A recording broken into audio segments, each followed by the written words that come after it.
صفاتي فنانة تشكيلية ومسؤولة لجنة الفن التشكيلي لجمعية فنية مصرية. احنا بنشارك بجداريات وجرافيتي. الموضوع بدأ معانا من بعد الثورة، عملنا جداريات مختلفة. بالنسبة للفن ميدان احنا دي 5 مرة لينا نشارك فيها. عملنا على مدار 4 شهور 4 جداريات، كل جدارية بموضوع مختلف.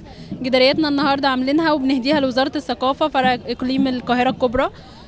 بنتكلم فيها عن الثورة وبنعمل فيها مطالبنا، بنقول ان الثورة سلمية، فيها جزء حداد عن اللي حصل للألتراس الأهلي، لان احنا رافضين تماما كل الأحداث اللي حصلت.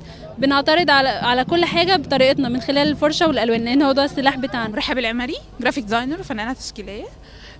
احنا مشاركين النهارده 5 مرة في الفن ميدان كفنية مصرية كجروب، فبنشترك كلنا في رسم جدارية. كلنا بنشترك برسم جدارية. دي إهداء لشهداء 25 يناير، ففيها صور للشهداء، وهي هتبقى إهداء لوزارة الثقافة. أنا محمد وهب، رسام كوميكس. دي أول مرة أشارك في فنية مصرية. كانت فكرة الجرافيتي بتاعي عن الأحداث اللي حصلت في محمد محمود، الضحية اللي سقطوا. أنا شاكل الكلام ده في الصورة بتاعتي يعني.